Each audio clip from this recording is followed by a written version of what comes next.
Hello guys, कैसे हैं आप सब। उम्मीद करते हैं अच्छे होंगे, मस्त होंगे और अपने पढ़ाई में व्यस्त होंगे। मैं धर्मेंद्र कुमार आप सभी को आसान स्टडी हाउस पर स्वागत करता हूं।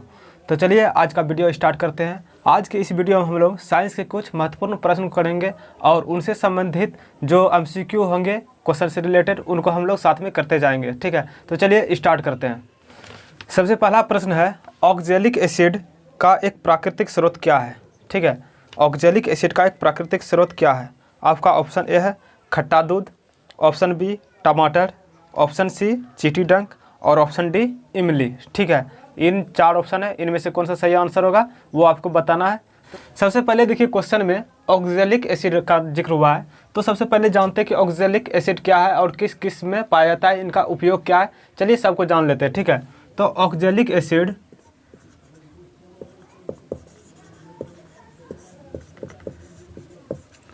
ऑक्जेलिक एसिड है, तो सबसे पहले ये इसका प्राकृतिक स्रोत जो है वो 2 चीज़ में पाया जाता है ज़्यादातर ऑक्जेलिक एसिड। ठीक है, एक हो गया आपका साग सब्जी हो जाता है, यानी कि साग में।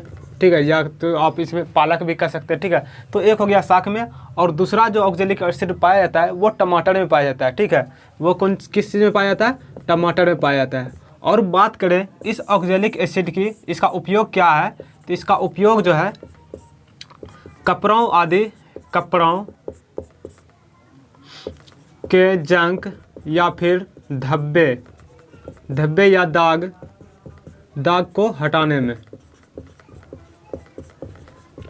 ठीक है, ऑक्जेलिक एसिड का जो उपयोग किया जाता है ज़्यादातर, तो वो कपड़ों के जंग या फिर धब्बे या दाग को हटाने में किया जाता है ऑक्जेलिक एसिड का इस्तेमाल। ठीक है, और इसके उपयोग से कपड़ों में जो जंग या फिर दाग लगे रहते हैं वो हट जाते हैं। ठीक है, तो ये तो हो गया ऑक्जेलिक एसिड का उपयोग था। ठीक है, तो और दूसरा ऑप्शन में आपका ऑप्शन ए में देखिए क्या है, ऑप्शन ए में है खट्टा दूध। ठीक है, तो खट्टा दूध में देखिए, इसमें जो है खट्टा दूध में लैक्टिक अम्ल पाया जाता है। कौन सा अम्ल, लैक्टिक अम्ल। ठीक है, खट्टा दूध में लैक्टिक अम्ल। सी ऑप्शन में है चीटी डंक। ठीक है, चीटी डंक में देखिए फॉर्मिक एसिड। ठीक है, फॉर्मिक एसिड, इसी को हम लोग कह सकते हैं मेथेनोइक एसिड, मेथेनोइक अम्ल। चीटी डंक को ही करते हैं फॉर्मिक एसिड और मेथेनोइक अम्ल। उसके बाद क्वेश्चन डी, ऑप्शन डी में देखिए इमली है, और इमली में कौन सा अम्ल पाया जाता है, तो टॉर्टरिक अम्ल। इमली में कौन सा अम्ल पाया जाता है, टॉर्टरिक अम्ल। और यदि इससे रिलेटेड पूछा जाए तो सेब में कौन सा अम्ल पाया जाता है, सेब में पाया जाता है मैलिक अम्ल। पूछ लिया जाए नींबू में कौन सा अम्ल पाया जाता है, तो नींबू में कौन सा अम्ल पाया जाता है, साइट्रिक अम्ल। इसी से रिलेटेड और क्वेश्चन पूछ दिया जाए, सोडा वाटर या फिर पेय पदार्थ, तो इसमें पाया जाता है कौन सा अम्ल, इसमें पाया जाता है कार्बोक्सिलिक अम्ल।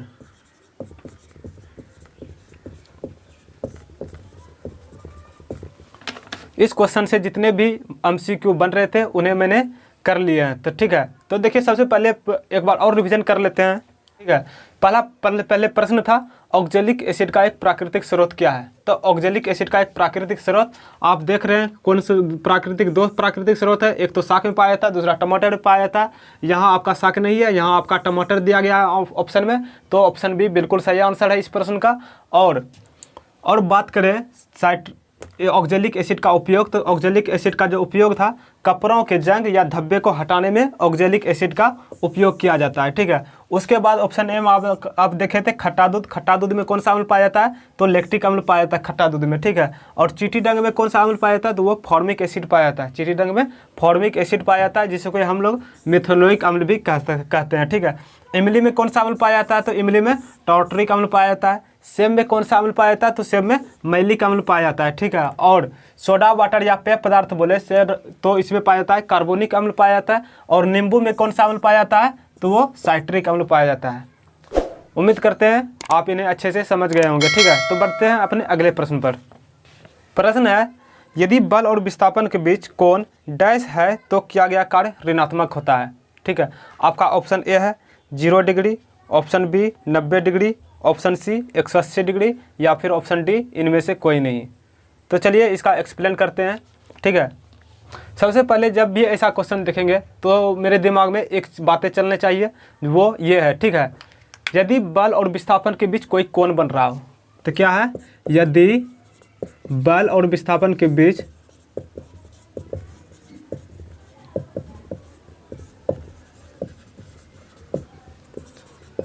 कोई कोण बन रहा हो,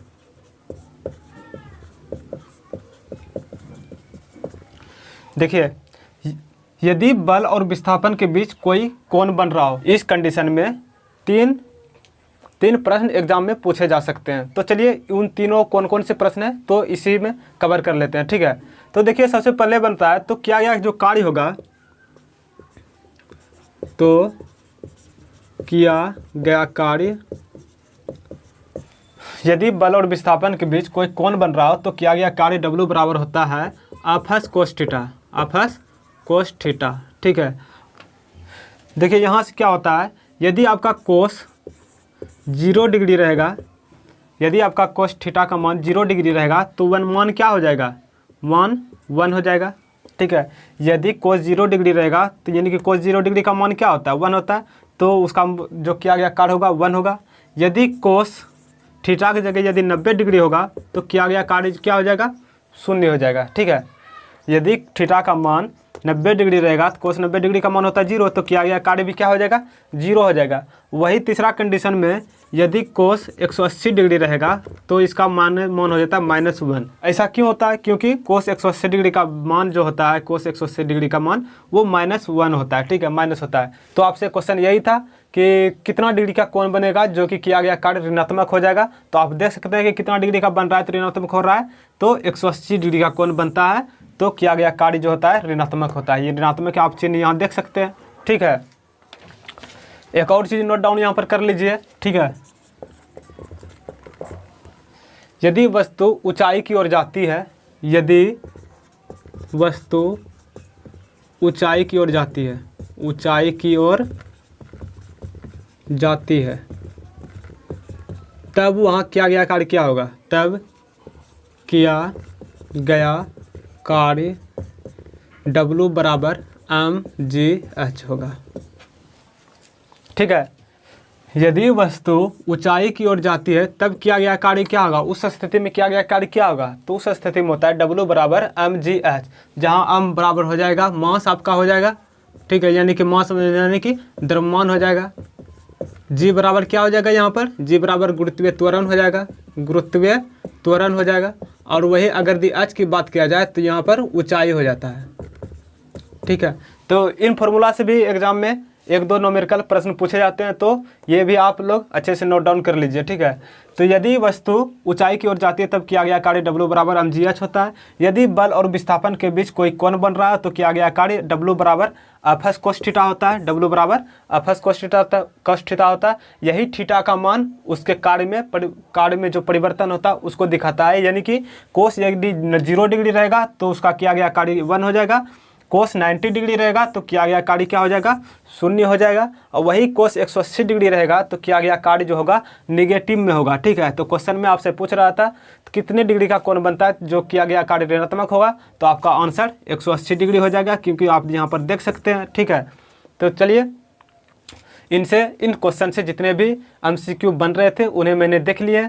चलिए अब बढ़ते हैं अपने अगले प्रश्न पर। इस नोट पॉइंट से संबंधित एक न्यूमेरिकल प्रश्न को कर लेते हैं, ताकि ये जो है ये टॉपिक ये क्लियर हो जाए, ठीक है।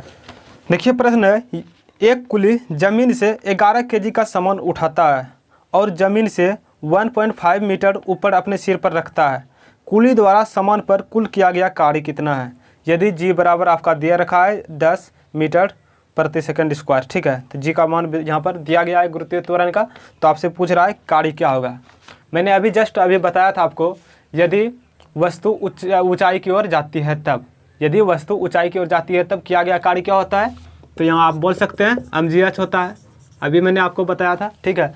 तो यदि वस्तु ऊंचाई की ओर जाती है, यदि कोई वस्तु है और ये ऊंचाई की ओर जाती है तो किया गया कार्य जो W बराबर होता है वो क्या होता है, mgh होता है, जहाँ आप मास या m से हो जाता है द्रव्यमान होता है, G से गुरुत्वीय त्वरण होता है, h बराबर हाइट ऊंचाई होती है, ठीक है। तो सबसे पहले देखिए मास कितना दे रखा है, यानी कि द्रव्यमान कितना दे रखा है, तो वो देखिए 1.5 kg दे रखा है, सॉरी 11 kg का सामान उठा रहा है। तो कितने kg का एक सामान है? तो 11 kg।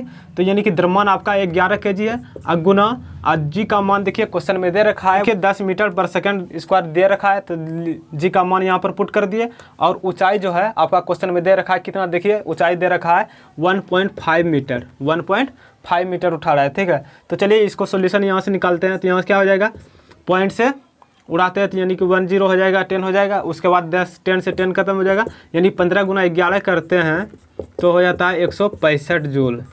ठीक है, यानी कार्य को हम लोग जूल से दर्शाते हैं, इसलिए 165 जूल बिल्कुल सही आंसर है। Option A is the right answer for this question. ठीक है, उम्मीद करते हैं आपको मज़ा आ गया होगा। चलिए ठीक है, मिलते हैं अपने अगले वीडियो में, तब तक के लिए टेक केयर, बाय बाय। यदि वीडियो आपको अच्छा लगे हो तो आप लाइक शेयर और सब्सक्राइब जरूर कीजिए और दोस्तों के साथ शेयर जरूर करें। ठीक है, धन्यवाद।